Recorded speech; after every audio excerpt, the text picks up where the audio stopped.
Bon, hier, le USDA a présenté son rapport officiel sur les intentions de semis des producteurs américains.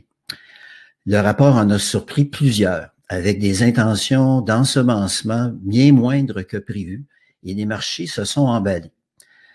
Combien de maïs, combien de soya vont semer les Américains ce printemps?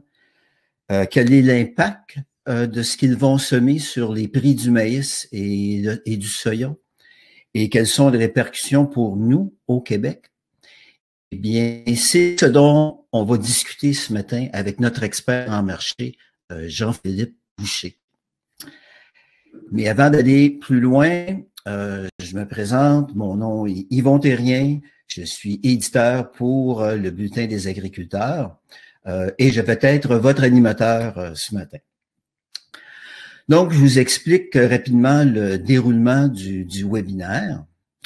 Donc, en premier, on va avoir Monsieur Jean-Philippe Boucher qui va nous présenter les résultats du rapport du USDA. Après, je vais vous présenter les résultats d'un sondage que nous avons fait auprès des lecteurs du Bulletin des agriculteurs sur les intentions de semis.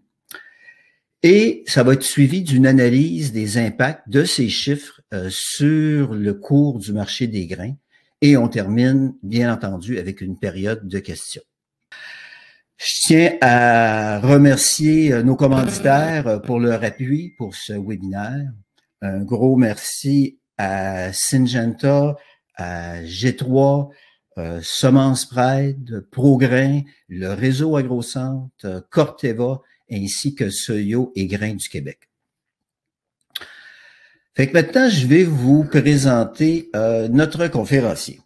Bon, Jean-Philippe Boucher.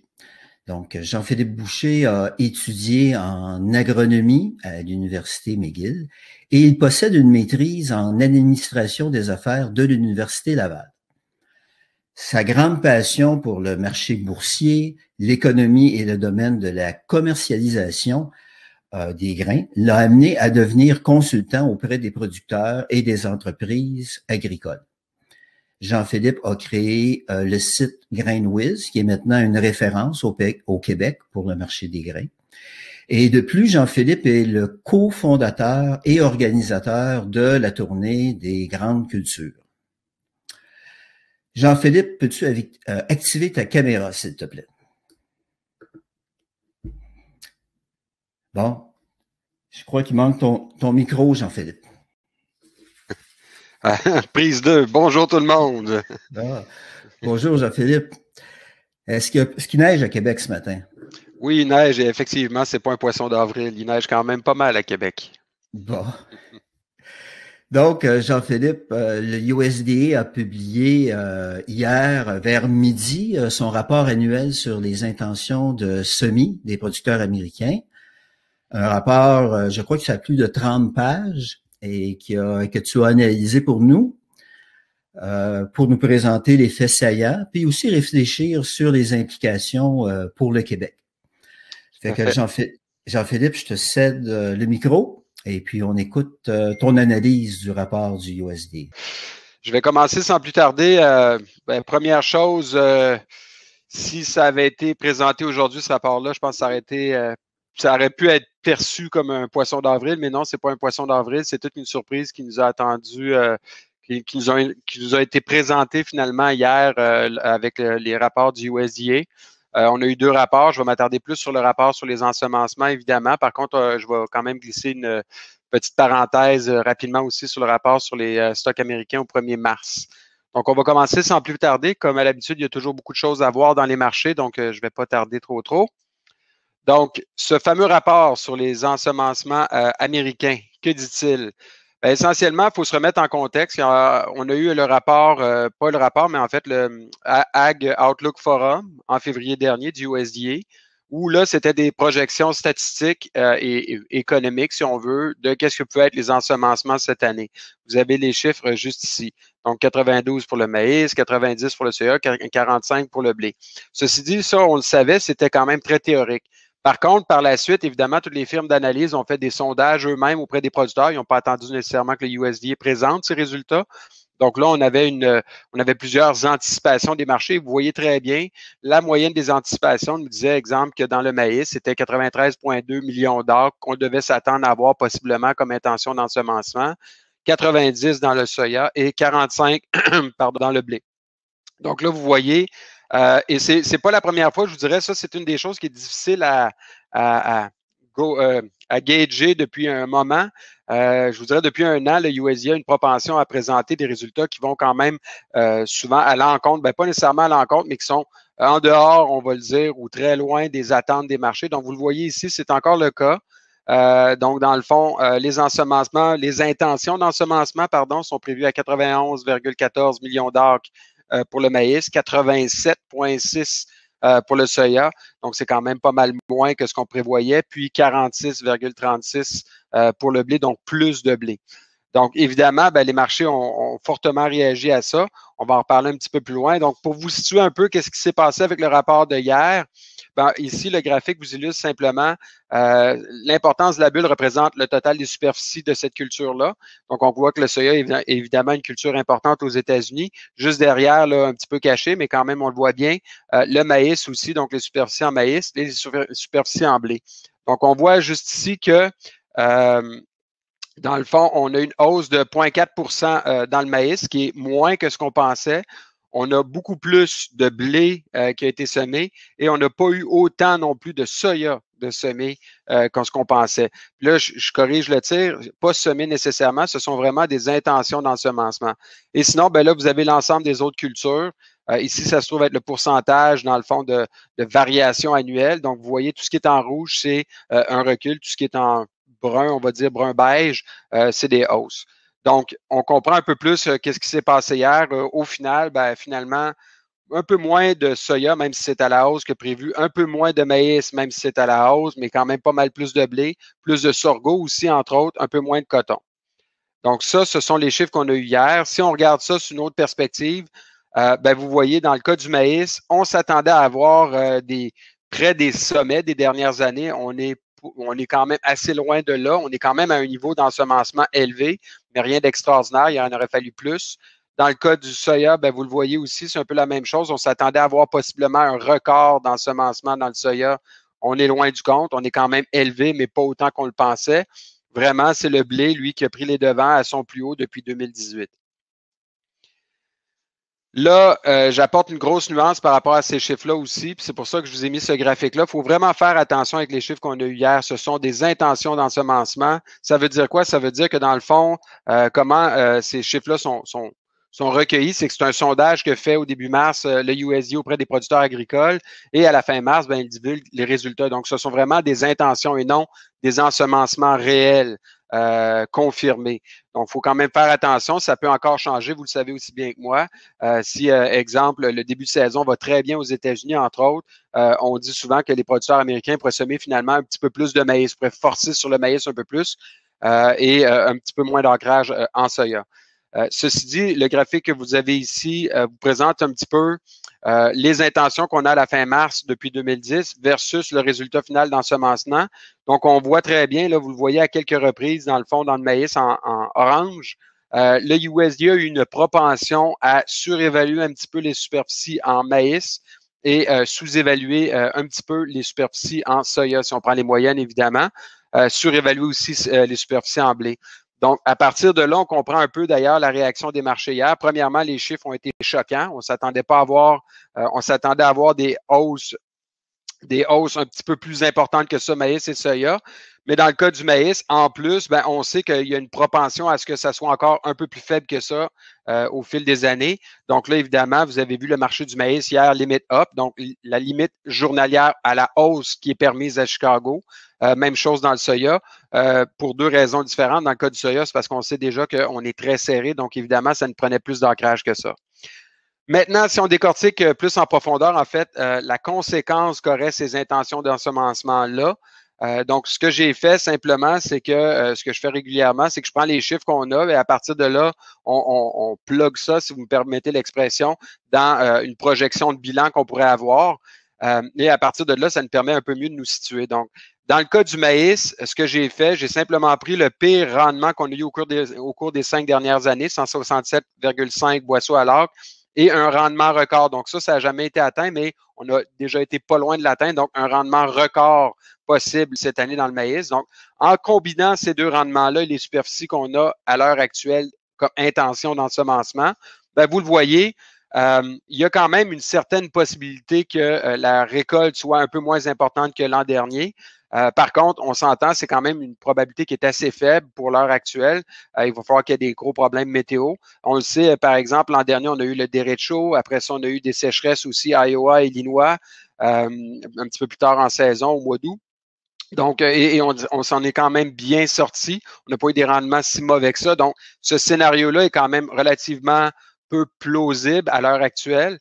Et vous avez le scénario où là, ben, la saison serait parfaite. On aurait des rendements records aux États-Unis. Donc là, on se retrouverait avec quand même une très belle production aux États-Unis, 371,4 millions de tonnes. Et là, je m'excuse, là, je sais qu'il y a des gens qui préfèrent travailler en boisseau, il y en a d'autres qui préfèrent travailler en tonnes. J'ai choisi les tonnes vu qu'il y a beaucoup de gens qui sont plus familiers avec les tonnes au Québec. Donc, c'est la raison pourquoi j'ai utilisé cette unité-là. Mais ce que je veux que vous reteniez, ben, voyez-vous, dans le meilleur des scénarios, ça c'est important, ben, on se ramasse quand même avec une récolte qui serait la troisième plus importante de l'histoire des États-Unis, mais quand même, ça nous en aurait pris davantage pour vraiment être plus confortable. On va le voir un peu plus loin. Donc, première partie de l'équation, la production, on vient de la regarder. Deuxième partie de l'équation, et ça, c'est le gros point d'interrogation qu'on doit avoir à partir d'aujourd'hui, en fait, à partir depuis hier, c'est comment la demande va se comporter à partir de maintenant. Parce que là, on peut s'attendre à ce que les prix soient quand même très vigoureux au cours des prochains mois. Et ça, tôt ou tard, ça devrait avoir une incidence sur la demande. Donc, vous le voyez ici, le graphique représente, dans le fond, les principaux postes de consommation aux États-Unis, consommation animale et éthanol.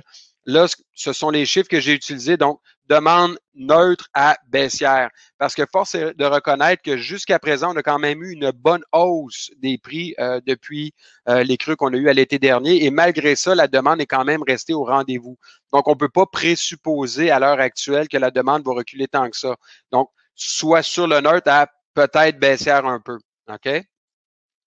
Après ça, bien évidemment, il y a toute la question, et ça, c'est le nœud de la guerre, à mon avis, dans le cas du marché du maïs.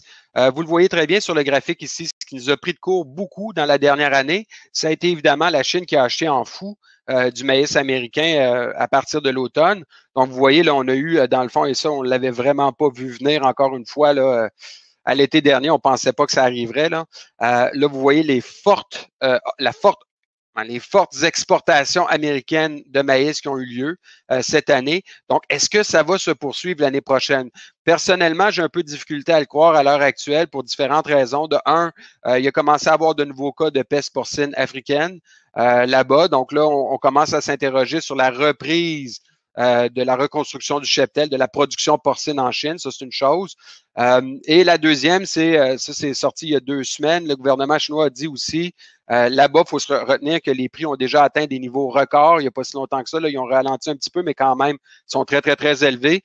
Donc, le gouvernement chinois a annoncé qu'il voulait mettre en place un plan aussi pour trouver des alternatives au maïs. Donc, veut pas, si on met tout ça ensemble, logiquement, la demande du côté de la Chine devrait ralentir un peu. Faire moins de pression sur les exportations américaines. Mais ça reste quand même un point d'interrogation en suspens. OK? Donc, en combinant l'ensemble de ces informations-là que je viens de vous présenter, ben, on peut se faire une projection de ce que pourraient être les inventaires américains pour l'année prochaine. Donc, pardon. Vous voyez juste ici, dans le fond, cette année, on était à 38,2 millions de tonnes. Je vous rappelle qu'il n'y a pas si longtemps que ça, à l'été dernier, on prévoyait plus que 84 millions de tonnes. Donc, ça a été le choc qu'on a eu dans les derniers mois. C'est ça qui a fait que le prix a monté quand même beaucoup et qu'on n'avait pas nécessairement vu venir. Maintenant, qu'est-ce qui pourrait arriver l'année prochaine, considérant l'ensemble des informations que je vous ai mis? Bien, évidemment, on pourrait avoir des stocks qui pourraient reculer à des niveaux encore plus critiques. Si les rendements ne sont pas au rendez-vous, si la demande se maintient aux États-Unis et du côté de l'exportation. Donc, ça, à l'heure actuelle, c'est mon pire scénario. On se retrouverait un petit peu en dessous de 2012. Et à partir de là, dans le scénario le plus négatif, et ça, c'est important quand même parce que là, beaucoup de gens voient des papillons roses, se disent, ça y est, c'est extraordinaire, les prix vont monter, monter, monter. À un moment donné, il y a quelque chose qui va se passer et c'est comme ça dans une hausse spéculative. il y a quelque chose qui survient qui fait que ça casse net. Donc, il faut quand même garder en tête que c'est un scénario qui est plausible, même si à l'heure actuelle, j'ai quand même des sérieux doutes que c'est ça qui va arriver, là, évidemment. Et comment on peut arriver à 63,4? Bien, évidemment, si les rendements sont très bons, si finalement tout va bien aux États-Unis et qu'à cause des prix qui sont, il faut le dire, déjà à l'heure actuelle très élevés, la demande commence à ralentir un petit peu plus sérieusement, que la Chine n'est pas de retour non plus dans ses achats de maïs américain au cours à partir de l'automne prochain, comme elle l'a fait l'an dernier, bien, à partir de là, on pourrait avoir quand même des stocks qui pourraient retourner à des niveaux beaucoup plus confortables, donc beaucoup moins préoccupants. Donc, ça, c'est la situation qu'on peut envisager dans le cas du marché du maïs. À partir de là, ben, vous avez là ce que j'aime beaucoup utiliser, évidemment, ceux qui ont déjà vu de mes conférences, c'est le nombre de jours de réserve. Donc, là, ce qu'on fait, c'est qu'on met en relation la demande versus les inventaires prévus et on le met en nombre de jours. Donc, combien de temps on peut subvenir aux besoins des consommateurs s'il n'y a plus du tout de production. Donc, vous voyez, dans le scénario le plus positif, on se situe autour de 7,50 à 8 $. Et si on est dans un scénario où finalement les inventaires redeviennent assez confortables aux États-Unis, ben là, on va retourner plus autour de 4 $. OK? Puis actuellement, pour cette année, en ce moment, le niveau qu'on a est juste ici. Donc, ça vous permet de vous situer un petit peu. À partir de là, maintenant, dans le cas du soya, qu'est-ce qu'on a? Si on utilise un petit peu la même schème de pensée, ben, vous voyez, rendement très mauvais à rendement record. Qu'est-ce qu'on aurait à partir des intentions d'ensemencement, les chiffres qu'on a eu hier? Donc, on voit que ça serait quand même étonnant que la récolte soit beaucoup plus faible que l'an dernier. Il faut se rappeler quand même que l'an dernier, il y avait beaucoup moins de superficie finalement semée pour différentes raisons. À partir de là, par contre, si on a des rendements records, que tout va bien aux États-Unis, on pourrait quand même se retrouver avec une récolte record aux États-Unis. Maintenant, la grande question, est-ce que ça va être suffisant pour renflouer les inventaires américains? C'est la question qu'on doit se poser maintenant. Si vous regardez du côté de la demande, aux États-Unis, le principal poste de demande, c'est évidemment la trituration pour faire du tourteau et de l'huile de soya. Donc, vous voyez, dans les dernières années, puis ça, c'est important, on n'a jamais eu souvent de... En fait, on a rarement eu de recul important du côté de la trituration aux États-Unis. Donc, ça, j'en ai tenu compte aussi dans mes calculs, dans mes réflexions. Donc, vous voyez, on a une légère réduction du volume de trituration pour la prochaine année que je prévois à l'heure actuelle, mais ça serait quand même étonnant qu'on ait un recul très important de ce côté-là. Donc, la grande question, encore une fois, ça va toujours être, est-ce que la Chine, est-ce que les exportations américaines vont rester aussi agressives? Est-ce que la Chine va continuer à acheter beaucoup de soya américain? Donc là, évidemment, dans les projections actuelles, on peut présupposer, parce que vous le voyez juste ici, ça, c'était la fameuse période de la sécheresse historique qu'on avait eue au début des années 2010, 2012. Donc, on voit que ça avait ralenti quand même un peu à cause que les prix avaient été très élevés. Après ça, on a eu la guerre commerciale jusqu'ici qui avait, elle, évidemment, frappé quand même fortement les exportations américaines. Mais en dehors de ça, on voit qu'on a une belle tendance à la hausse. Donc, pour l'instant, on peut peut-être prévoir un peu de recul du côté des exportations américaines, mais a priori, ça va être dur d'avoir un recul très, très, très important. Donc, qu'est-ce qu'on obtient? Et là, je ne vous cacherai pas, hier, quand le rapport est sorti, puis j'ai préparé cette conférence-là, je me suis arraché les cheveux de la tête, même si j'en ai beaucoup moins sur la tête à l'heure actuelle.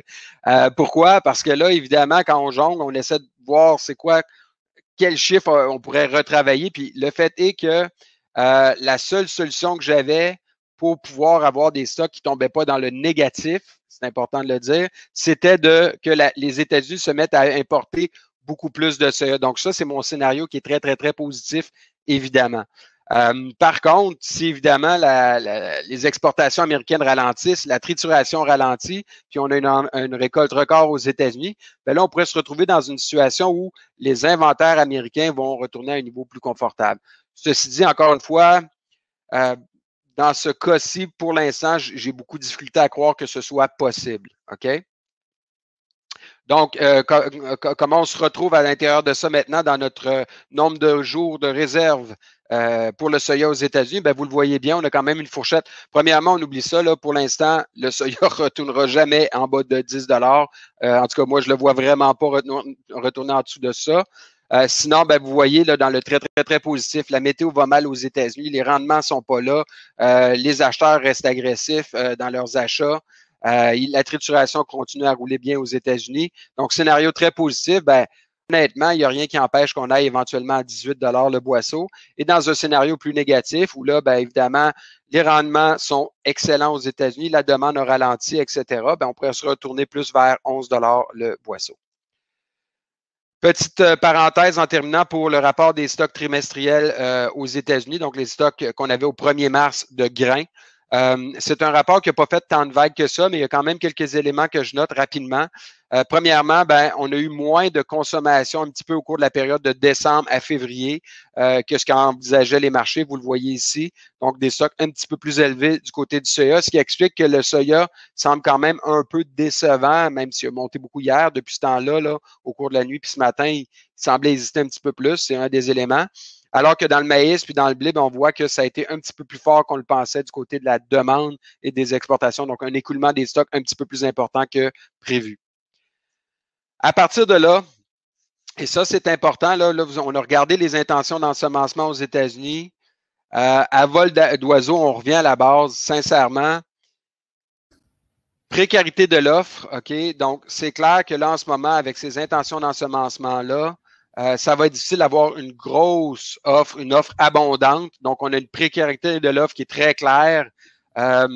La seule façon de s'en sortir, c'est plate à dire, mais c'est que le prix grimpe assez pour freiner la demande, qu'on commence à observer un ralentissement de la demande, ou sinon que la météo soit parfaite aux États-Unis. Mais simple loi de l'offre et la demande, a priori, il va falloir que les prix continuent à s'apprécier ou au moins que la demande commence à montrer clairement signe de ralentissement plus concret.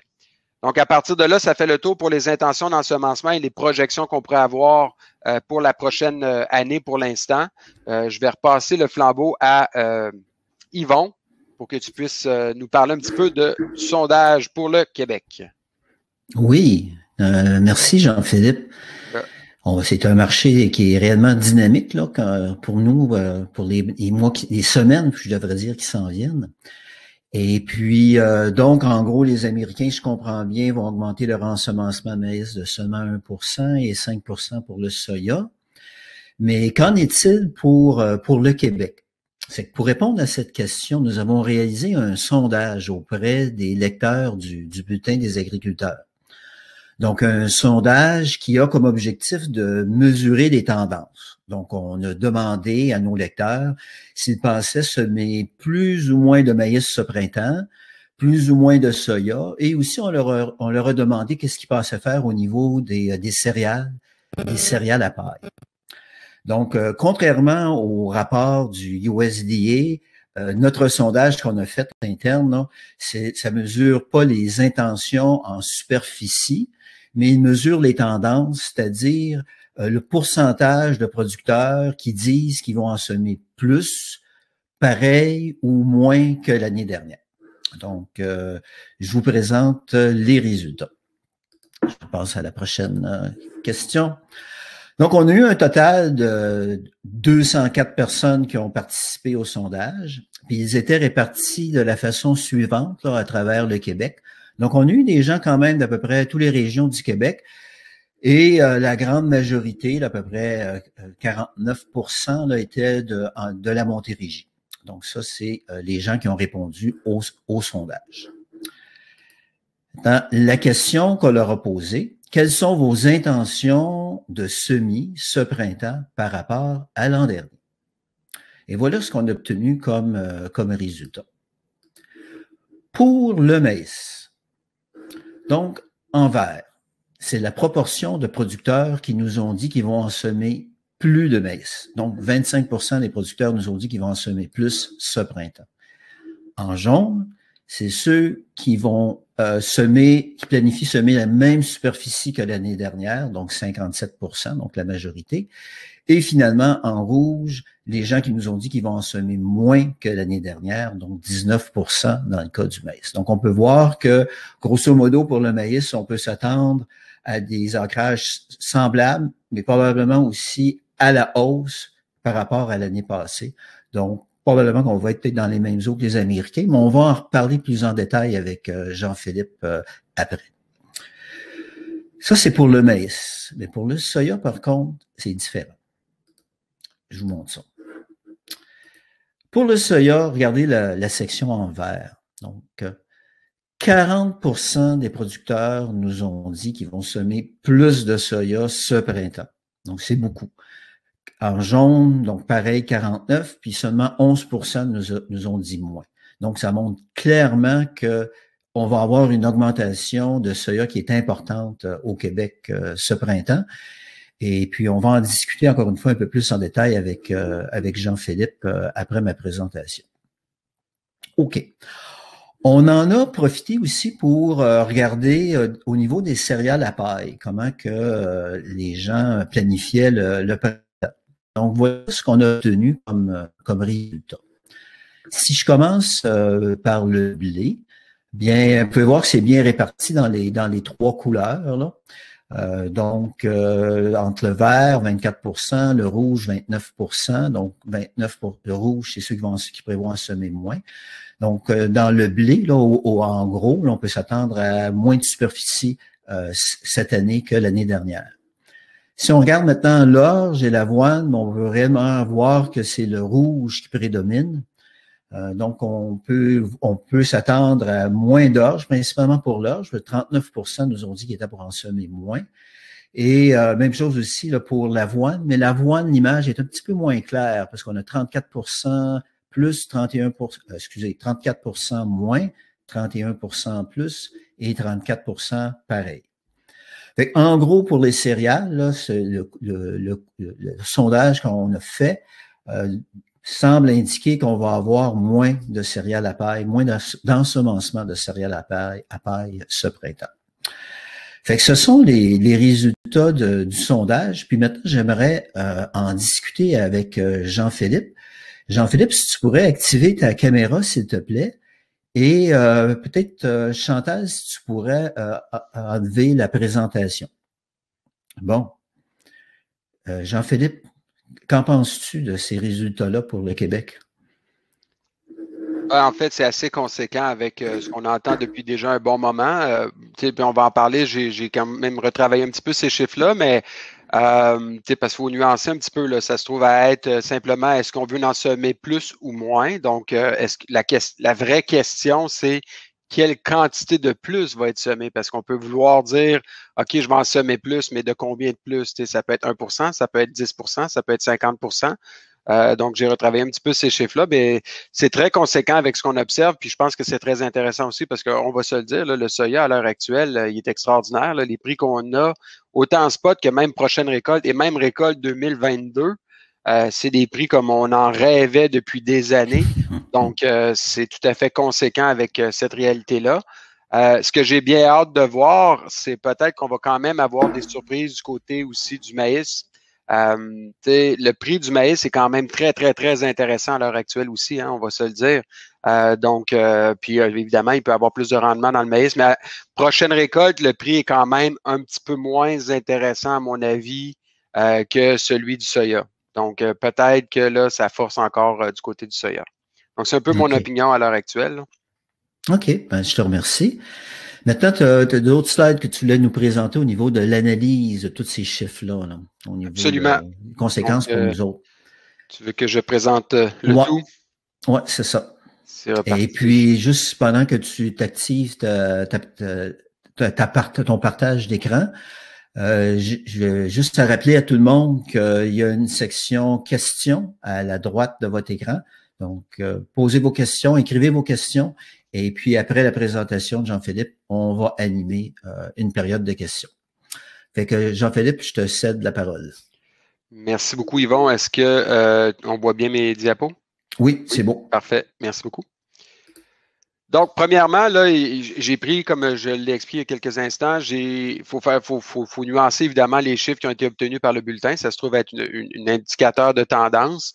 Mais évidemment, ce qu'on veut savoir, nous, c'est aussi à quel point on peut s'attendre à avoir plus de superficie en soya, par exemple, etc. Donc, j'ai essayé de retravailler un petit peu les chiffres historiques qu'on a en fonction de ce résultat-là du bulletin. Les données historiques qu'on avait aussi maïs, soya, blé, orge, avoine, canola. J'ai pris les données de Statistique Canada. Et après ça, j'ai tenu compte aussi qu'en 2017, toujours selon les données de Statistique Canada, on avait obtenu une récolte, en fait, des ensemencements, des superficies pour ces cultures-là records. de 1 million d'hectares. Puis en 2020, ben, c'était 1,01, donc l'an dernier. Donc, en considérant l'ensemble de ces éléments-là, à quoi j'arrive? Ben, vous le voyez, du côté du maïs, moi, je vois une hausse possible de 3 dans le maïs. Donc, ça ne sera pas des superficies incroyables. On est déjà sur une tendance baissière depuis longtemps, mais là, je pense que ça va regrimper un petit peu, donc 3 et évidemment, ben, le soya est le grand gagnant, donc une hausse de 9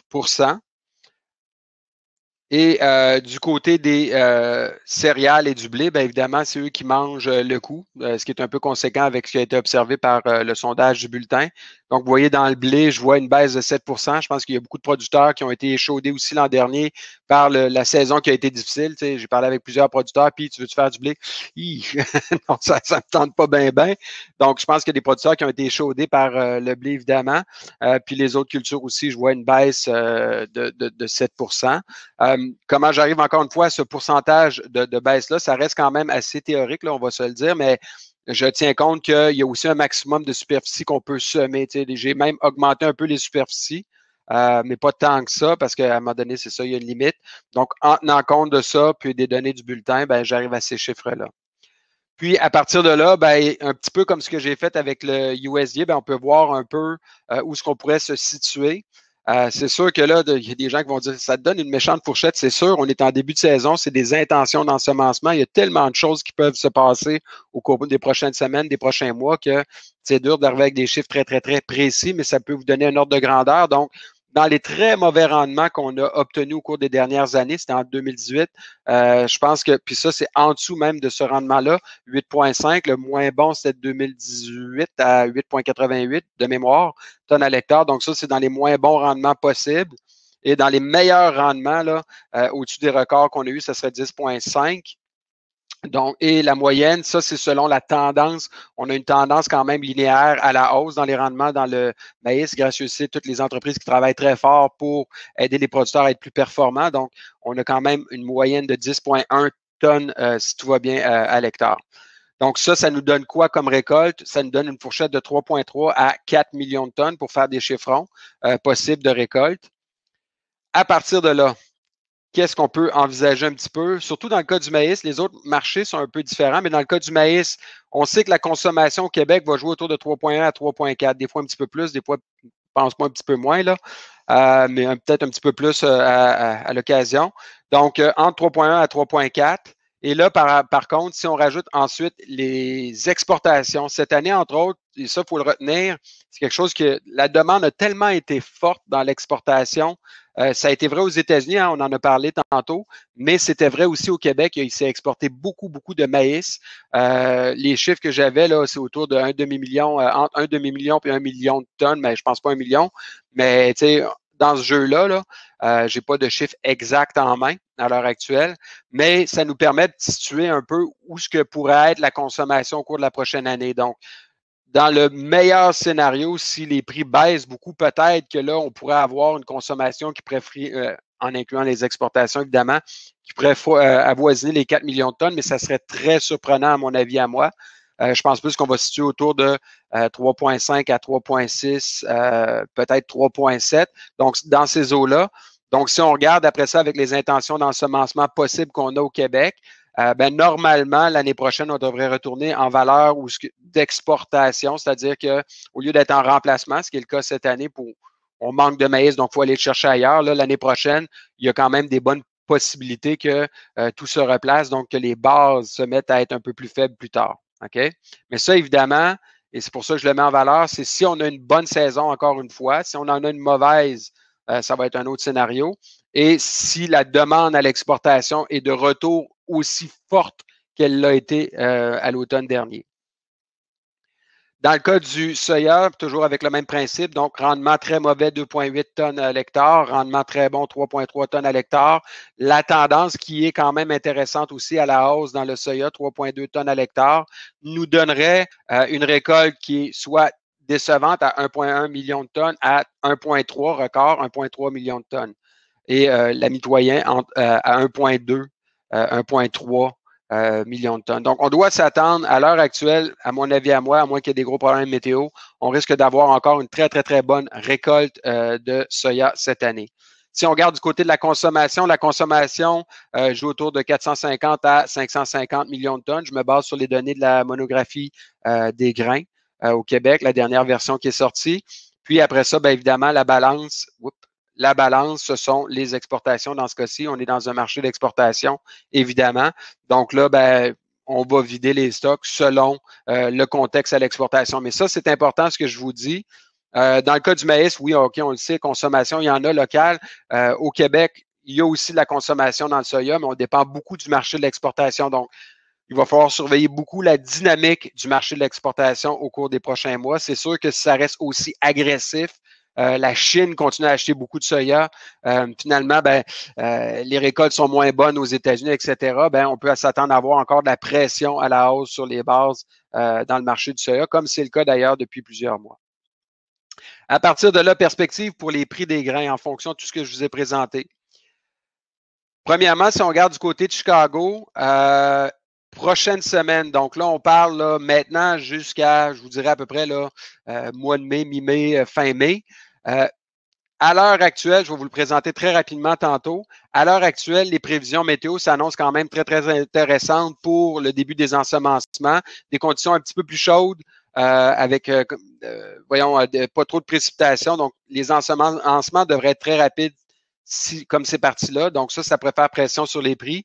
Il y a toute la question de la demande pour l'éthanol. On en parle peu à l'heure actuelle, mais c'est sûr que là, avec ce qu'on vient de vivre en plus, le limit up, par exemple, hier dans les prix, puis même le prix du pétrole qui a plus de difficulté à progresser davantage, il y a quand même matière à se poser des questions. Est-ce que la production d'éthanol va continuer à être au ralenti, comme c'est le cas depuis un bon moment, autour de moins 7 à moins 10 par rapport à l'an dernier? Donc ça pourrait avoir une certaine incidence sur les prix. Puis la fermeté du dollar américain. Il faut se le dire, le dollar américain avait atteint des crues il n'y a pas si longtemps que ça, mais là, depuis ce temps-là, il est reparti en fou. Donc, il est en forte hausse, puis ça pourrait freiner éventuellement les exportations américaines. Et à partir de là, ben, ça, c'est le point d'interrogation que j'ai. Dans les dernières semaines, on a eu quand même des ventes très importantes de nouveau à l'exportation de maïs américain. Mais là, est-ce que le dollar américain, sa vigueur, va finir par freiner ces ventes-là? Est-ce que la Chine va arrêter d'acheter du maïs américain? C'est un des points d'interrogation. Le deuxième, c'est les conditions, je vais en reparler un petit peu plus loin, mais les conditions météo pour la deuxième récolte au Brésil. Donc, ça vire tout croche là-bas. C'est sûr que là, les marchés vont recommencer à être très nerveux. Et il y a la nervosité de météo. Donc, même si je vous dis qu'à l'heure actuelle, ça a l'air d'être parti pour être pas pire aux États-Unis au cours des prochaines semaines, il n'y a rien qui dit que dans une semaine, dans 2 semaines, dans 3 semaines, on n'aura pas des nouvelles prévisions météo. Vous le savez. Et à partir de là, ben, ça pourrait stresser les marchés encore pour un moment. Donc, la fourchette de prix que j'ai en ce moment est de 5,20 à 6,80. OK? Ce sont une évaluation très grossière. Là. Faites attention, c'est rien de très précis, mais ça peut vous donner une idée d'une fourchette de prix. Par la suite, pour les prochains mois, donc d'ici la prochaine récolte, la grande question, est-ce que là, finalement, on va avoir eu une bonne récolte ou non au Brésil? Normalement, au Brésil, ils récoltent leur deuxième récolte, Safrinha, fin mai, début juin. Là, ils sont en retard. Il va peut-être avoir des stress météo, j'en reparle. Donc, mais s'ils ont une bonne récolte, ils vont inonder le marché de l'exportation avec leur maïs. Et là, ça pourrait faire pression un peu sur les prix à la baisse. Donc, ralentissement des exportations US. Il y a toute la question, est-ce que la Chine va continuer à acheter à des prix de fou comme ça aussi? Donc, ça aussi, ça pourrait éventuellement faire pression sur les prix si ce n'est pas le cas, s'ils n'achètent pas. Puis dans les choses positives que je vois qu'il va falloir surveiller de près, premièrement, vous l'avez vu, il y a eu le stock trimestriel des grains aux États-Unis qui a été présenté hier au 1er mars. Là. Et là, on a vu qu'il y avait eu peut-être un peu plus de demande du côté du maïs. Donc, est-ce que le USDA, qui prévoit à l'heure actuelle 1,5 milliard de boisseaux d'inventaire pour cette année, va réduire de nouveau sa prévision de stock? Donc, ça pourrait faire bondir les prix de nouveau. Mais le gros point d'interrogation, c'est la météo. Ça, je ne vous cacherai rien. À partir de ce printemps, là, les marchés vont être très, très, très, très nerveux. Est-ce qu'il va y avoir des problèmes météo dans les prochains mois? Parce que ça prend de la bonne météo pour que les stocks, de la très bonne météo même, pour que les stocks puissent être reconstitués aux États-Unis. Puis, il y a déjà depuis un bon moment beaucoup de spéculation dans le marché et je m'attends à ce qu'il y en ait encore beaucoup dans le marché, ce qui fait qu'on va avoir des prix qui vont être très agressifs, qui vont être aussi très nerveux. Donc, il va falloir faire attention. Donc là, à partir de là, j'aimerais vous dire que j'ai une très bonne idée de où est-ce que s'en vont les prix, mais c'est très difficile, considérant entre autres cette volatilité-là et évidemment les prévisions météo qui sont difficiles à prévoir. Donc là, on joue de 5,20 à 8,40, 8,50, ce qui serait des niveaux records comparables à ce qu'on avait observé en 2012. OK? Et par la suite, récolte 2021, ben là, on tombe encore plus loin dans le temps. C'est plus difficile de faire des prognostics. Mon grand point d'interrogation, j'en ai parlé un petit peu plus tôt, c'est que c'est sûr que si les prix continuent à monter quelque part, à un moment donné, quelqu'un doit lâcher le morceau du côté de la demande. Donc, est-ce qu'il va y avoir un ralentissement de la demande plus concret? C'est sûr que si les prix continuent à être élevés comme ça, je pense que oui.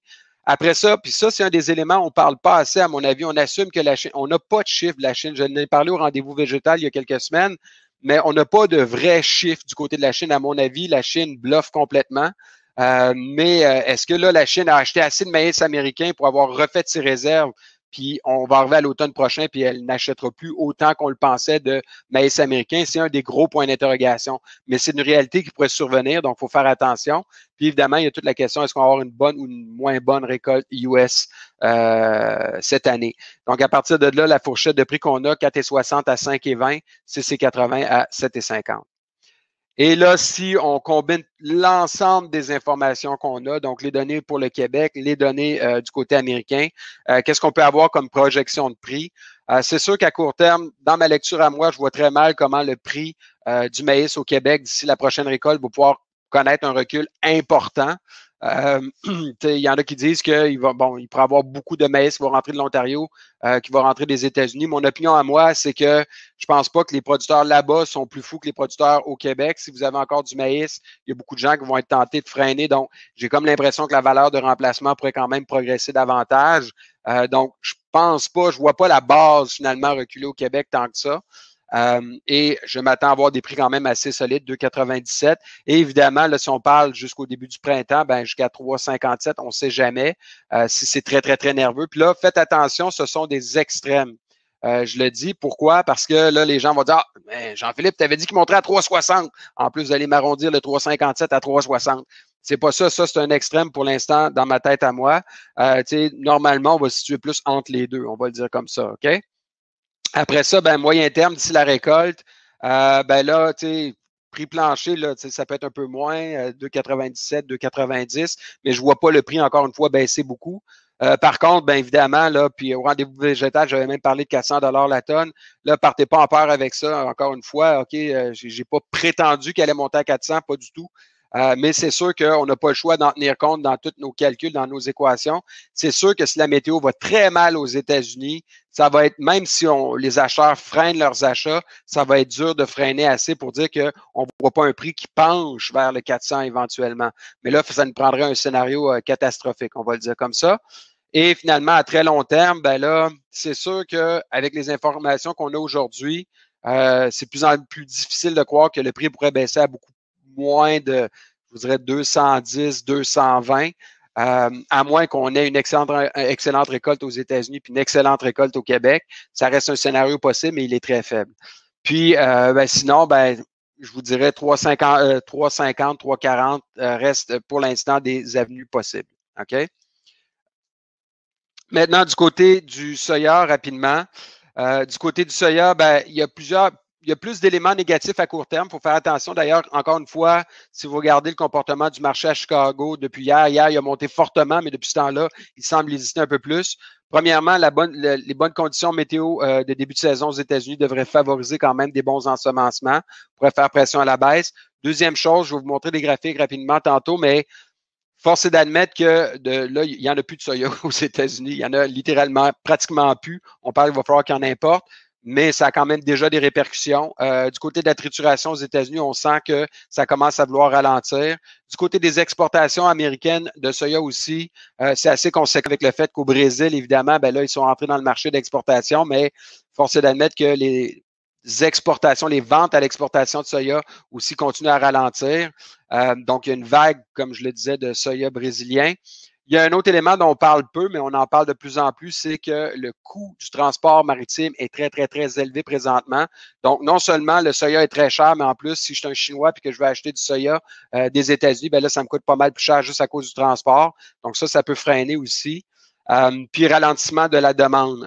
En Chine, entre autres, de ce que je lisais, les marges de trituration, donc le profit que font les triturateurs en triturant de la fève pour après ça revendre du tourteau puis de l'huile, ces marges-là sont à la baisse aussi. Donc ça pourrait faire pression sur le prix. Sinon, les stocks US sont déjà serrés. Ça, c'est un élément qui est positif pour moi. À l'heure actuelle, on parle de 120 millions de boisseaux. Mais ça reste quand même très, très, très serré. En 2013, on était à 92 millions de boisseaux. Donc, ça vous donne une idée qu'il n'y a pas tant de marge que ça par rapport à un creux qu'on avait eu il y a quelques années. Et là, ça pourrait reculer peut-être davantage. Là. Ça, c'est un questionnement que j'ai. Puis, il y a évidemment toute la question de la nervosité des marchés. Donc, à court terme, pour les prochaines semaines, 13,50 à 16 US le boisseau. Sinon, d'ici la prochaine récolte, encore une fois, il y a toute la question, est-ce qu'il va y avoir un ralentissement qui va se poursuivre, qui va prendre forme dans les exportations US puis les achats chinois? Le ralentissement de la trituration et de la demande aux États-Unis, est-ce que ça va se transposer de façon plus concrète? Ça, c'est des éléments que je vois qui pourraient être négatifs. Nouvelle révision à la baisse des stocks US. Donc, j'en ai déjà parlé, mais est-ce qu'ils vont le faire cette fois-ci plus tard un peu? S'ils ne le font pas ce printemps, ça pourrait être positif, pardon.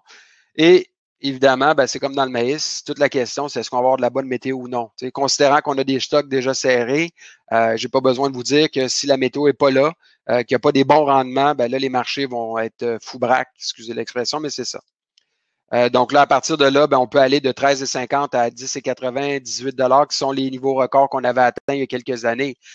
C'est encore une fois, c'est un scénario qui est plausible à l'heure actuelle. Et pour la prochaine récolte, à partir de la prochaine récolte, c'est un peu comme dans le maïs. Là, évidemment, on parle de projection beaucoup plus loin, mais si les prix deviennent très, très, très élevés, il faut se poser la question, est-ce que la demande va continuer à suivre? Est-ce qu'elle va supporter une appréciation supplémentaire des prix ou non? Est-ce que les Chinois vont continuer à acheter autant de soya que cette année?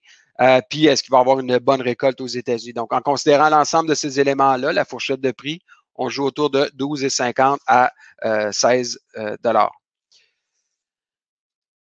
À partir de là, la fourchette de prix qu'on peut avoir, c'est sûr que là, on est loin de notre 400$ la tonne qu'on avait il y a encore quelques mois, hein, il y a un an. Là, on a un contexte qui est beaucoup plus dynamique. Donc, à court terme, je vois mal le prix aller plus bas que 620, 630, même d'ici la prochaine récolte, 610. Ça va dépendre un peu de la dynamique d'exportation, évidemment. Puis à la hausse, c'est sûr que si les prix s'emballent complètement, vous voyez, là, je baisse les bases quand même locales. Hein, on réduit parce que là, on essaie de freiner un peu, mais c'est dur de jongler avec ces chiffres-là sans voir le prix monter à des niveaux incroyables. Là. On s'entend, on n'est pas loin de 800$ la tonne ici. Donc, ça reste quand même des scénarios possibles dans des extrêmes. Et à très long terme, pour l'instant, je vois mal le prix du maïs redescendre à beaucoup moins de 500. Là, j'arrive à 573. Faites attention. C'est sûr que si la demande à l'exportation au Québec n'est pas aussi vigoureuse, on pourrait avoir des bases plus négatives. Si le contrat à terme est un peu plus faible en plus, je pense qu'on pourrait même aller plus bas que ça. Là. Donc, il faut quand même faire attention aussi, encore une fois, avec ces chiffres-là. Donc, à partir de là, pour les prochaines semaines, ce qu'on va surveiller vite en rafale, évidemment, là, le gros point, là, puis je pense que là, vous allez le faire en tant que producteur à tous les jours pour savoir comment va se passer la saison au Québec, mais il va falloir quand même avoir un œil sur les conditions météo aussi, beaucoup plus qu'à la normale, je pense, cette année, pour débuter la saison. Donc, pour les 2 prochaines semaines, vous le voyez, on prévoit moins de précipitations qu'à la normale pour une bonne proportion du Midwest américain, avec des températures au-dessus des normales, ce qui va permettre quand même un très bon début de saison assez rapide. Mais là, évidemment, on n'a pas les projections pour la fin du mois d'avril, on va le dire comme ça. C'est sûr que si ces cartes-là restent très secs encore puis très chaudes d'ici la fin avril, ben à partir de là, on pourrait avoir un stress qui va déjà se bâtir dans le marché. Mais à l'heure actuelle, ces cartes-là me disent que le début de saison va être très rapide aux États-Unis. Ça devrait bien aller. OK? Puis ça pourrait faire pression sur les prix. Après ça, si on regarde les projections à long terme, ben les projections à long terme, pour le printemps, ça devrait bien aller, même si ça va être très chaud aux États-Unis. Ça continue à être les mêmes projections qu'on a depuis quelques semaines. Donc, vous voyez des températures, des précipitations dans les normales à un peu plus de précipitations, même dans certains secteurs. Donc, ça devrait bien aller. Mais par contre, les températures vont être chaudes. Là où il pourrait y avoir des problèmes, puis il va falloir être très, très, très attentif. Ça va être beaucoup plus à partir de l'été prochain et ça jusqu'à la récolte. Vous le voyez, là, on s'attend à avoir des précipitations sous les normales avec des températures qui vont rester chaudes. Fait qu'évidemment, ça pourrait faire des flamèches plus tard cette année. Puis, force est d'admettre aussi, vous avez une carte ici qui est l'indice de sécheresse aux États-Unis. Donc, ça ici à gauche, c'était en septembre dernier. Donc, on voit qu'il y avait eu des problèmes de sécheresse. Si vous vous rappelez, j'en ai parlé tantôt, en Iowa, un peu en Illinois aussi. Ça s'est résorbé. Vous le voyez, il y en a encore un petit peu en Iowa, mais pas tant que ça. Par contre, l'ensemble du nord du Midwest américain est déjà très, très, très sec. Fait que si vous revenez ici, ben vous voyez qu'on s'attend à ce que ça s'assèche de nouveau quand même pas mal, on va le dire comme ça. Ça reste des projections à long terme, mais si c'est sûr que si ça se matérialise, ben évidemment, les marchés vont être très réactifs, on va le dire comme ça. Donc, ça, c'est une première chose. La météo aux États-Unis, on va surveiller. Deuxième chose, là, c'est pas mal terminé là, en Amérique du Sud, c'est-à-dire que les récoltes sont en cours, ont débuté en Argentine, sont très avancées quand même dans l'ensemble aussi pour les premières récoltes, on va le dire comme ça, au Brésil. Par contre, le gros point d'interrogation qui nous reste à surveiller du côté du Brésil, on le sait, le marché du maïs est déjà très nerveux. C'est la deuxième récolte Safrina. Donc, cette récolte-là, c'est celle qui est semée tout de suite après avoir récolté le soya qu'on va dire hâtif. Donc là, cette année, on a eu 2 à 3 à 4 semaines de retard, même assez facilement, dans la récolte de soya hâtif au Brésil, ce qui fait qu'ils ont semé beaucoup plus tard qu'à la normale leur deuxième récolte en maïs, la Safrina. Et là, ce qu'il faut comprendre, c'est qu'au Brésil, dans le fond, on a une saison des pluies, on a une saison de sécheresse. Ça, c'est normal, il n'y a pas de surprise là. Mais normalement, à ce temps-ci de l'année, on termine la saison des pluies. Et on passe en saison pas de pluie, on va dire comme ça. Donc, à partir de là, ben, en temps normal, si on n'avait pas 2 à 3 à 4 semaines de retard dans les ensemencements de maïs, le maïs aurait le temps de se rendre jusqu'à sa récolte, qui est, comme je vous l'ai dit tantôt, fin mai, début juin, sans trop de problèmes. Mais là, on est en retard et on va avancer dans cette saison-là de moins de pluie. Et à partir de là, ben, vous le voyez, là, on a déjà des projections pour les 2 prochaines semaines de conditions qui vont être plus secs. Ça va bien. Il y a eu en masse d'eau là-bas. Mais vous voyez les prévisions de avril à juin. Là, on va avoir des conditions qui risquent d'être plus secs, spécialement dans le sud, dans les régions plus au sud du Brésil. Donc ça risque de stresser les marchés. Donc, il va falloir surveiller ça de très près. Sinon, ce que je surveille aussi, c'est beaucoup, puis ça, c'est pas nécessairement évident, mais les spéculateurs, vous le voyez là, dans le maïs, sont très, très, très, très, très présents, sont plus présents qu'ils l'étaient en 2012. Ils ont du cash, ils veulent faire de l'argent rapidement. Ils regardent ce qui se passe avec les chiffres que je vous ai présentés tantôt, puis ils disent, Christy, moi, je veux acheter du maïs, je pense que ça peut monter plus. Ça, c'est tel que tel, tant mieux. À l'heure actuelle, c'est le fun, ça fait monter les prix pour ceux qui sont vendeurs, évidemment. Par contre, le gros danger dans tout ça, c'est que s'il arrive quoi que ce soit, c'est toujours le danger avec les spéculateurs, ils tirent la plug, on peut se ramasser avec des cassures très rapides des prix, des fortes corrections. Donc, ça, il faut quand même continuer à les surveiller de très près. Dans le soya, ils se sont retirés progressivement depuis un certain moment, mais ils restent très investis. Ils pourraient s'investir de nouveau pour propulser à la hausse les prix davantage. Donc, ça va être à surveiller. Ralentissement de la demande, je vous en ai parlé souvent, là, on a toute la dimension des imprévus météo pour les prochains mois. Ça, c'est un gros inconnu, c'est dur à prévoir. Mais l'autre partie de l'équation, c'est avec des prix qui sont déjà très élevés à l'heure actuelle, est-ce que la demande va suivre? Et là, ce que je veux porter à votre attention, du côté d'éthanol, j'en avais parlé tantôt, j'en avais glissé un mot. Là, je vous le montre en chiffres. Vous voyez la production d'éthanol aux États-Unis qui ne se rétablit pas. Elle est tout le temps de 7 à 10 en dessous des niveaux de l'an dernier, ce qui veut dire que tranquillement, pas vite, il y a de moins en moins de maïs qui est consommé de ce côté-là. Puis là, évidemment, avec ce qu'on vient de vivre depuis hier, c'est sûr que si les prix continuent à monter, puis là, ça a déjà commencé, hein, il y en a ceux qui suivent ça un peu plus, il y a quelques usines qui ont fermé, il y en a d'autres qui ont ralenti leur production, mais là, si ça continue à monter, ça devrait s'accentuer ce phénomène-là. Donc ça pourrait faire pression à la baisse sur les prix, évidemment. Trituration aux États-Unis, vous le voyez, les lignes en bleu, ça se trouve être, on va le dire, cette année. Vous voyez record par-dessus toutes les années d'avant. Donc, première ligne, c'est la moyenne de 5 ans. Deuxième ligne, l'an dernier, ça, c'est cette année. Donc, on voit que pendant très longtemps, la trituration a été très forte par rapport aux dernières années. Mais là, pour la première fois depuis février, est-ce que c'est parce qu'il manque de fèves? Est-ce que c'est parce que le prix est trop élevé? Différents éléments, mais clairement, on voit que la trituration ralentit. Donc, ça, il va falloir surveiller ça parce que ça pourrait venir jouer, évidemment, sur nos niveaux d'inventaire éventuellement. Et évidemment, il y a toute la question des exportations américaines de grains. Donc, du côté du maïs, vous le savez, là, ceux qui suivent ça un petit peu plus, on a eu de nouvelles ventes, très fortes ventes à l'exportation qui ont été faites il y a 2 semaines aux États-Unis.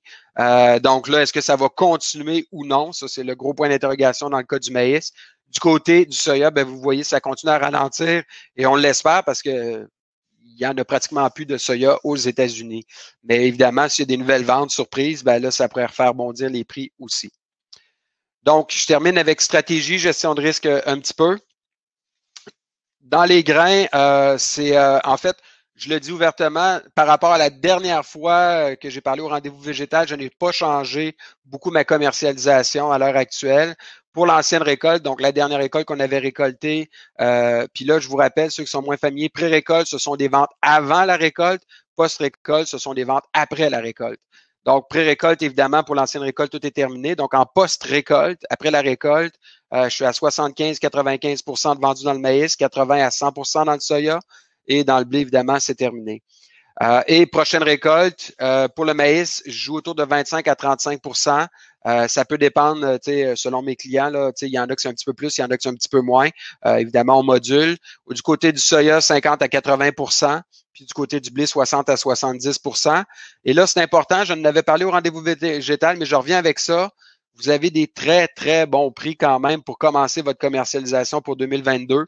C'est sûr que quand on compare à aujourd'hui, une année incroyable, c'est pas des bons prix. Ça, on est tous d'accord là-dessus. Mais pour commencer à commercialiser de façon intéressante, je trouve qu'il y a des très belles opportunités, donc c'est à considérer. Donc, ancienne récolte dans mes stratégies, dans ce que je fais en ce moment, si vous avez atteint ces niveaux-là, je vous dirais, dans votre portefeuille de commercialisation, je suis beaucoup plus à l'aise de spéculer. Là, on a eu un choc. On va avoir beaucoup d'inconnus encore qui préfèrent bondir les prix. Je suis à l'aise de spéculer un peu plus. Si vous n'êtes pas rendu à ces niveaux-là, c'est à vous de décider, évidemment, comment vous voulez jongler entre spéculation et gestion de risque, on va le dire comme ça. Ça, c'est selon chacun. Moi, je préfère être à ces niveaux-là à l'heure actuelle parce que, encore une fois, on conclut très rapidement que les prix peuvent juste monter, mais on ne sait jamais quand la balle du champ gauche va arriver. La Chine n'achète plus. Fini. Bon, à partir de là, je ne vous dis pas que ça va arriver, mais si ça arrive, moi, je vais être sûr que j'en ai placé un peu. Donc, à ces niveaux-là, je suis confortable, donc on peut se permettre de spéculer un petit peu plus. Nouvelle récolte, si vous n'avez rien de fait, qu'est-ce que vous attendez? Là, c'est sûr, il y en a qui disent, oui, mais les prix continuent à monter. Moi, tant que ça monte, je vais continuer, mais faites la différence entre la spéculation et la gestion de risque. C'est mon opinion. Puis, comme je sais que vous êtes, pour la plupart, pas devant un écran d'ordinateur tout le temps, s'il y a une mauvaise nouvelle qui survient, que vous ne l'avez pas vu venir, ça se peut que ça se mette à baisser. Rappelez-vous que les spéculateurs sont très présents. Donc, choisissez entre gestion de risque ou spéculation, ça c'est à vous de le déterminer, bien entendu. Moi, je préfère plus être du côté de la gestion du risque, évidemment. Sinon, au niveau de mes ventes actuelles atteintes, je suis confortable, je l'ai dit. Je suis patiente pour voir la réaction des marchés au cours des prochaines semaines. Si ça plafonne trop d'ici la mi-juin, je vais regarder ce qui se passe dans le marché, mais ça se peut que je pousse un petit peu plus mes ventes prochaine récolte, un 10-15 de plus. Des stratégies d'options sont à considérer. Ça, je vous invite à appeler vos courtiers préférés. Pour vous informer. Puis sinon, faire un petit peu de base, mais reste valide un petit peu, reste valide. Question de se donner un petit peu de upside dans votre portefeuille. Et comme je l'ai dit, récolte 2022. Moi, en ce moment, je suis intéressé pour un 5-10 de vente pour cette année-là. Dites-vous qu'à un moment donné, il y a quelque chose qui va péter quelque part. La bonne météo, beaucoup d'ensemencement en Amérique du Sud, la Chine n'achète plus, gros ralentissement de la demande, ça va arriver tôt ou tard, je ne sais pas quand. Donc, à partir de là, je veux avoir commencé à placer mes pions un petit peu dans ma commercialisation pour dans 2 ans. Donc, je vous dirais, ça fait le tour un petit peu de ce que j'avais à discuter. Je ne sais pas s'il va y avoir des questions. Je ne sais pas si Yvon, tu avais certaines choses que tu voulais que je discute, mais j'en profite pour souhaiter un bon début de saison à tous. On va souhaiter que la neige fonde vite, qu'on puisse commencer rapidement. Bon, bien, un gros merci, Jean-Philippe. Si on serait dans une salle, là, je dirais à tout le monde une grande main d'applaudissements pour Jean-Philippe, mais bon, malheureusement, on peut pas. Mais très bonne analyse. Puis je peux vous dire que Jean-Philippe a travaillé très fort hier et même probablement une partie de la nuit là, pour analyser tous ces résultats-là et pour nous présenter puis pour faire ses pronostics. Donc, tout ça, ben, tu me confirmes que j'ai raison. Que c'est vrai. Je vous cacherai pas, là, je le dis c'est à la blague parce que j'en ris tout le temps, mais j'aurais souhaité que le rapport, je suis content pour les producteurs vendeurs, évidemment, mais j'aurais souhaité que le rapport soit moins rock'n'roll un peu parce qu'il fallait que je révise encore une fois tous mes chiffres. Mais bon, ça fait partie de la game. Oui, on ne s'attendait pas à des surprises comme ça pour ce rapport-là. Absolument pas. C'est qu'avant de passer à la période de questions, je veux remercier encore une fois nos commanditaires qui nous ont fait confiance pour cette première expérience de webinaire en direct sur le marché des grains. Donc, merci à Syngenta, G3, Semence Pride, Prograin, le réseau AgroCentre, Corteva et Solio. Donc, maintenant, on va enchaîner à la période de questions. Donc, pour animer la période de questions, je vais demander à Marie-Claude Poulain, qui est rédactrice en chef adjointe au Bulletin des agriculteurs, de se joindre à nous. Bonjour Marie-Claude. Bonjour Yvon. Bonjour Jean-Philippe. Bonjour Marie-Claude. Fait que Marie-Claude, je te laisse la parole, je te laisse animer la période de questions. Parfait. Donc Jean-Philippe, je vois que tu nous as préparé une belle présentation cette nuit. Hein? Je sais que tu dors pas beaucoup la nuit, alors ça a été positif pour nous au bulletin et pour les répondants.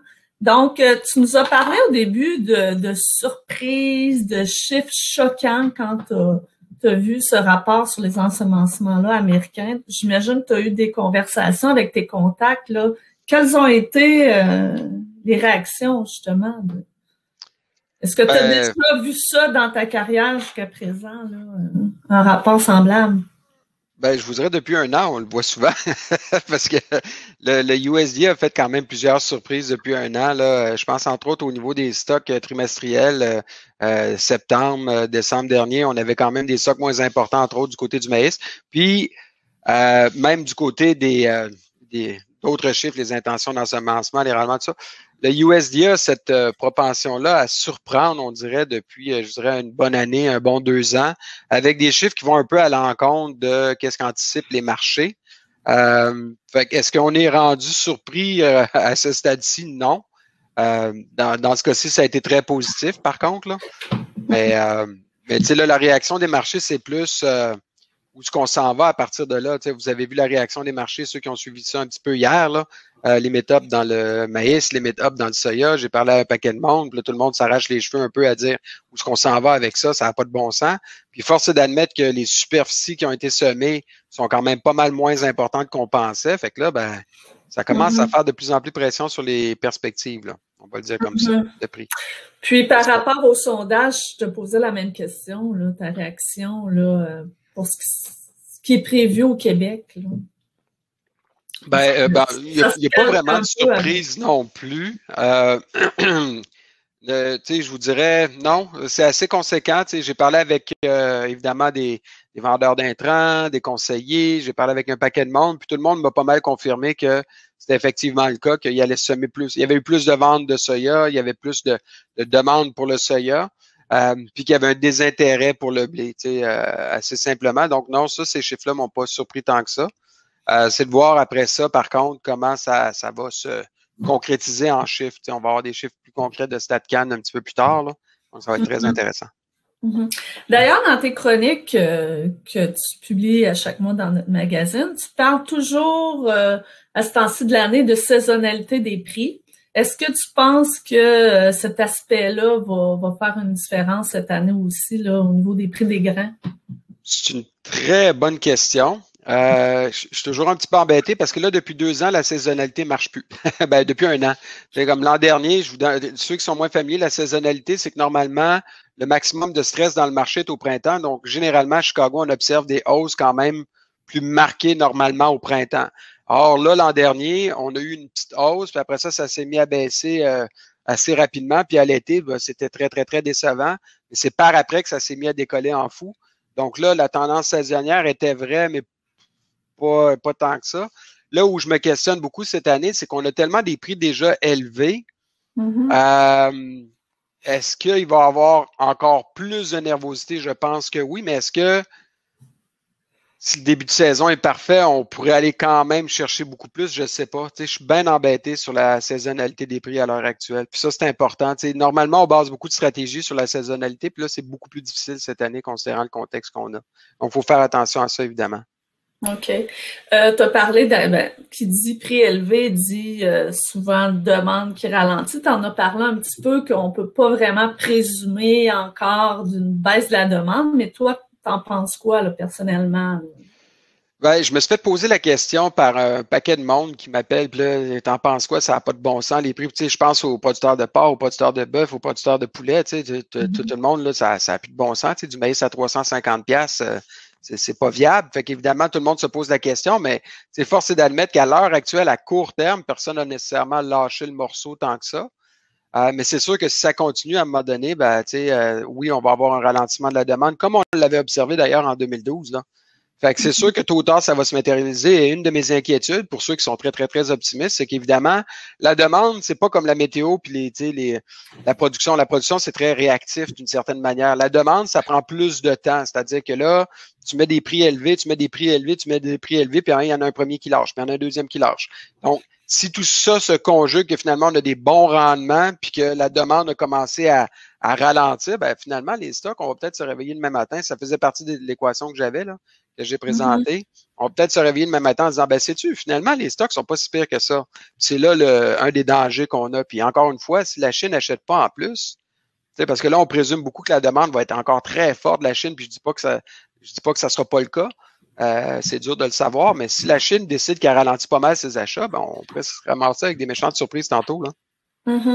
Puis bon, t'en as glissé un mot aussi dans la présentation. L'Amérique du Sud est en pleine saison. Tu disais que c'était un petit peu au ralenti. Bon, il y a ça à considérer aussi, là, l'Amérique du Sud. Qu'est-ce qu'il y a d'autre à surveiller à ce niveau-là? Ben, du côté de l'Amérique du Sud, c'est comme je disais un petit peu, là, c'est sûr que si la météo va mal là-bas pour la deuxième récolte en maïs, ben là, ça va énerver les marchés, mais si tout va bien, puis on l'oublie, mais au final, en Amérique du Sud, surtout du côté du Brésil, ça a bien été. On a eu beaucoup de stress tout au long de la saison. Ben, au final, ben, ils vont avoir une récolte record de maïs puis une récolte record de soya. Donc, ça va bien. Ça, c'est un des éléments aussi qui pourrait être négatif, c'est que ça va faire pression à la baisse sur les prix à partir du moment qu'ils vont être beaucoup plus présents dans le marché de l'exportation, là. Donc, dans le cas du maïs, ça va être à partir de l'été, là. Fait que ça pourrait faire pression sur les prix. OK. Une donnée que tu n'as pas parlé, par exemple, dans ta présentation, c'est la valeur du dollar canadien versus le dollar américain, qui peut avoir un effet quand même important sur les revenus des producteurs. Qu'en penses-tu? Quelles sont tes prévisions à ce niveau-là? Je sais que dernièrement, il y a plusieurs banques qui voyaient le dollar canadien retourner à la baisse. Puis la logique est là, effectivement. Puis je suis loin d'être un analyste du dollar aussi avancé que ces gens-là. La logique derrière ça, c'est de dire que là, l'économie américaine, vous l'avez vu avec le dollar américain qui est retourné en forte hausse d'ailleurs, que là, l'économie américaine va repartir à plein, etc. Donc ça devrait écraser plusieurs devises, dont celle canadienne. Là où je suis très, très, très embêté, puis moi, pour l'instant, je vois toujours la tendance à la hausse dans le dollar canadien. Là où je suis très embêté, c'est que veut pas, on est un gros producteur de pétrole, le troisième ou quatrième plus important producteur de pétrole dans le monde, c'est pas plus compliqué que ça. Puis là, ben, en ce moment, le pétrole a slacké un petit peu là, dernièrement, mais s'il redécolle puis qu'il y a une forte reprise économique, ben le prix du pétrole, on va le voir à 100 éventuellement $ baril, puis ça va profiter au Canada. Puis l'autre chose qu'on oublie des fois du Canada, à mon avis, c'est que le Canada est un important fournisseur de matières premières. À partir de là, si on est en forte reprise dans plein de pays, dont les États-Unis, ben veut pas, ils vont avoir besoin de matières premières, donc ils vont tirer sur ces matières-là premières canadiennes-là. Ça devrait profiter à l'économie canadienne. Le meilleur exemple que je peux donner en ce moment, c'est le bois. Le bois, tout le monde n'en revient pas du prix fou qu'on a pour du 2x4, puis etc. Il nous passe par-dessus la tête, puis s'en va aux États-Unis. Mais d'un certain point de vue, nous, on n'est pas contents, mais pour une reprise économique, c'est pas pire en maudit, là. Excellent.